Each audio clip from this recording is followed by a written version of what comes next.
आपके अपने YouTube channel rock study class दोस्तों आपका स्वागत है। जैसे ही दोस्तों आपको पता है हमारा कक्षा 11वीं का 14 मार्च को भौतिक शास्त्र फिजिक्स का वार्षिक परीक्षा का पेपर है।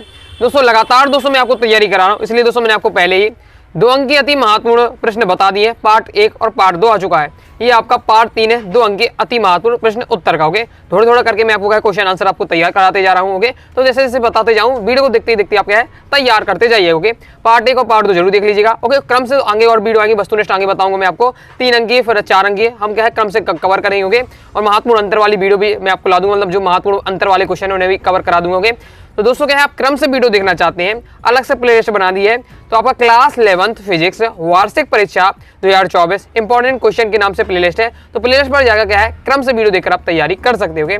तो देख लेते हैं 2 अंक की अति महत्वपूर्ण प्रश्न, एक भी प्रश्न नहीं छूटेगा क्योंकि हर प्रकार के मैंने क्वेश्चन कवर किए हैं। प्रीवियस ईयर से आपको जैसे पता है प्रीवियस ईयर से पेपर से क्वेश्चन आते हैं, तो वही भी मैंने कवर किए हैं। ओके, साथ ही दोस्तों क्या है मॉडल पेपर सब हर प्रकार से मैंने क्या है क्वेश्चन आपको तैयार किए होंगे। समझ रहे हो आप समझ रहे हो।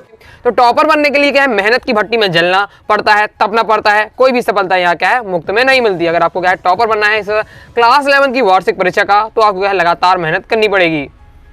ओके दोस्तों हमारा पहला क्वेश्चन है, क्या कारण है कि उपग्रह के अंदर स्प्रिंग वाली घड़ी प्रयुक्त होती है ना कि लोलक वाली घड़ी। ओके, मतलब यह है उपग्रह में हम क्या है स्प्रिंग वाली घड़ी का प्रयोग करते हैं, लोलक वाली मतलब इस प्रकार से जो घड़ी होती है उसका प्रयोग नहीं करते। क्यों नहीं करते हैं तो आपको बताना है। उपग्रह के अंदर क्या है प्रत्येक वस्तु भारहीन की स्थिति में होती है, अर्थात गुत्तीकरण क्या होता है 0 होता है, और जहां भी क्या गुत्तीकरण 0 होगा तो आपका यहाँ सरल लोलक आवर्तकाल क्या अनंत हो जाता है, जिससे क्या है जो लोलक का दोलन नहीं करता। ओके, मतलब इस प्रकार से घूमता नहीं है। ओके, इस यही कारण है कि क्या है उपग्रह के अंदर क्या है लोलक वाली घड़ी का प्रयोग नहीं किया जाता, और क्या है उसके लिए क्या है स्प्रिंग वाली घड़ी का प्रयोग किया जाता है। ओके, उपग्रह के अंदर आई हो आप समझोगे। आगे देख लेते हैं नेक्स्ट हमारा स्पंदन और प्रस्पंद से आप क्या समझते हैं।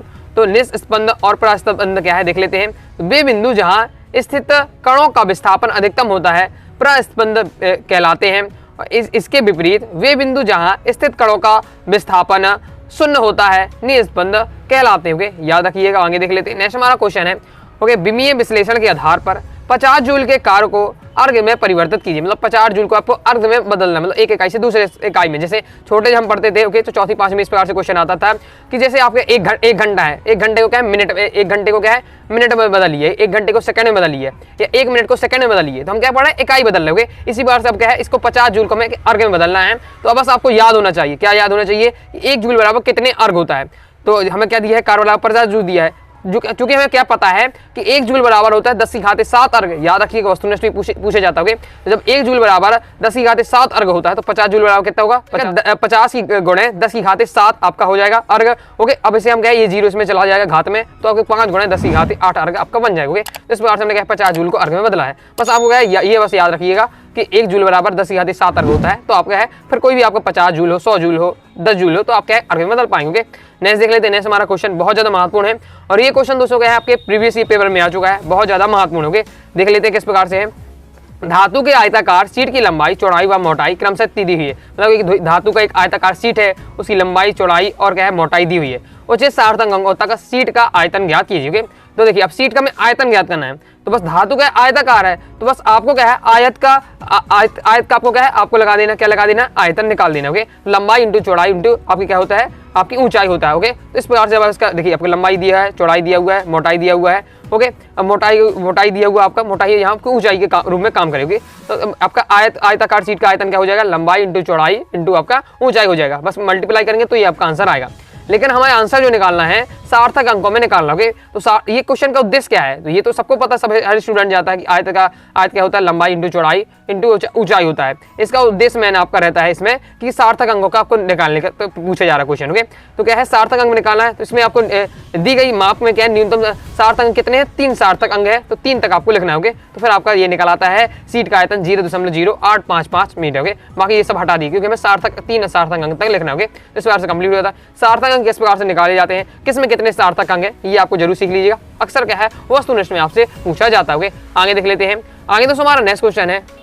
आगे दोस्तों हमारा नेक्स्ट क्वेश्चन है 72 किलोमीटर प्रति घंटा को हमें क्या है मीटर प्रति सेकंड में परिवर्तित करना है। इस प्रकार से क्वेश्चन आता है, कैसे किस प्रकार से आपको सॉल्व करेंगे। तो आपका क्या है 72 किलोमीटर प्रति घंटा है, इसे हमें क्या है मीटर प्रति सेकंड में बदलना है। किस प्रकार से हम बदलेंगे, तो देखिए किस प्रकार से आपको बदल रहने वाला है।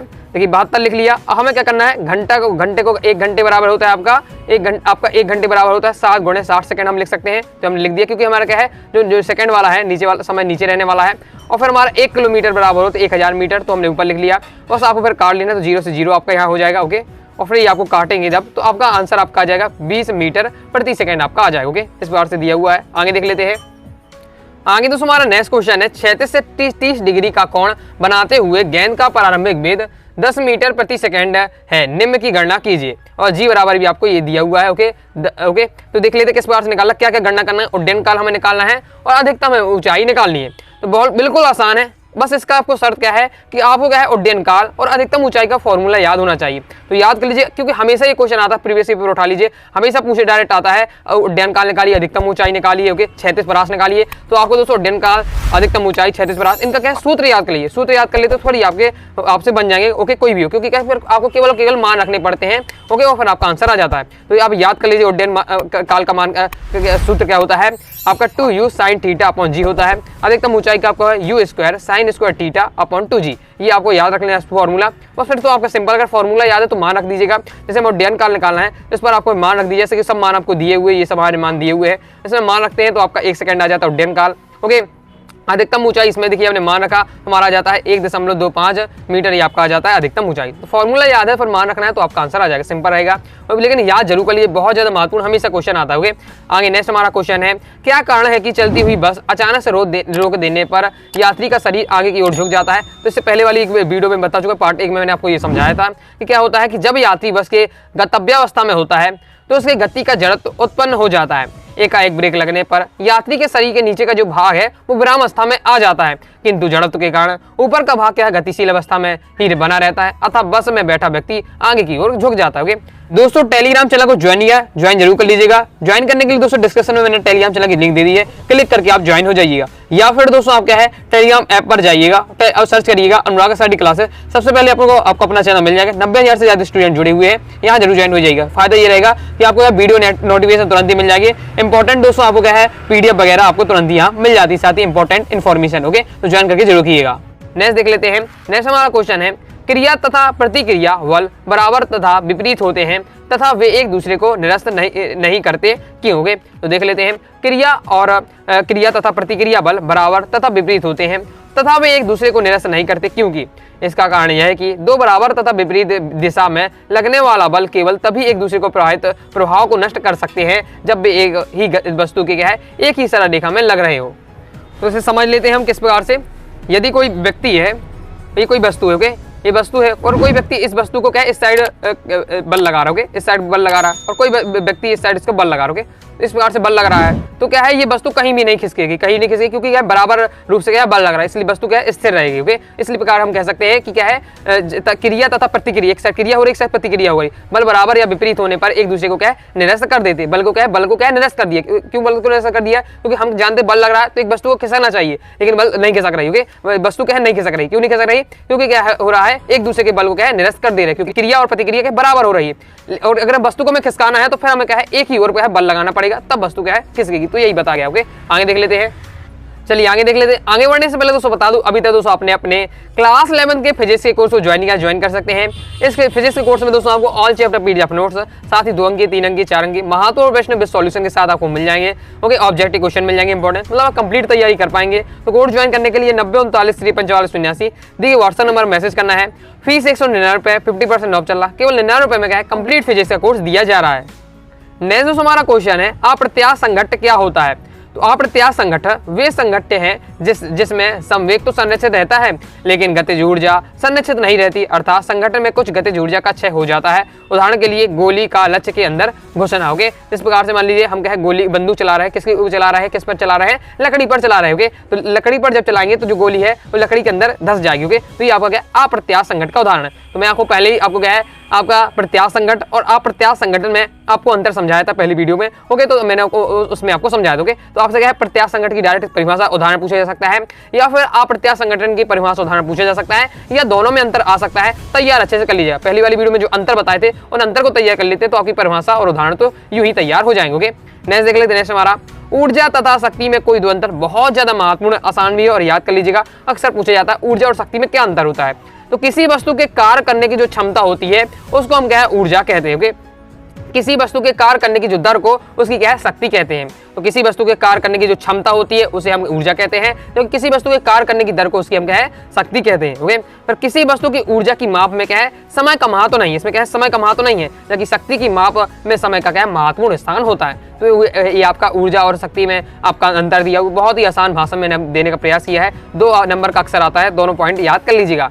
नेक्स्ट हमारा क्वेश्चन है ऊष्मा चालकता गुणांक को परिभाषित कीजिए। तो देख लेते हैं ऊष्मा चालकता गुणांक क्या है। किसी पदार्थ का ऊष्मा चालकता गुणांक ऊष्मा की वह मात्रा है जो स्थायी अवस्था से में उस पदार्थ की 1 मीटर लंबी व 1 मीटर स्क्वायर अनुप्रस्थ छेद के क्षण जिसके दोनों सिरों का तापांतर 1 डिग्री सेल्सियस हो से 1 सेकंड प्रभावित होती है, जबकि ऊष्मा का प्रवाह क्षण के सिरों के लंबवत हो। ऐसा ही पद्धति में इसका मात्रा क्या है जूल मीटर आपका इनवर्स और आपका degree Celsius inverse second inverse है, ये आपका होता है ऊष्मा चालकता गुणांक। ओके, तैयार कर सकते हैं, बहुत ही कम आता है, लेकिन एक बार आपको समझ कर इसे तैयार कर लीजिएगा। नेक्स्ट हमारा, जब हम अपने हाथों को आपस में रगड़ते हैं तो वे क्या है गर्म हो जाते हैं, परंतु केवल अधिकतम ताप तक क्यों। ओके, तो देख लेते हैं, ठंडी में आपने किया भी होगा, जब ठंड लगती है तो हम क्या अपने हाथ जब हमारे ठंडे हो जाते हैं तो हम हाथ को रगड़ते हैं गर्म करने के लिए। ओके, तो ओके, परंतु केवल एक अधिकतम ताप तक तो क्यों होते हैं।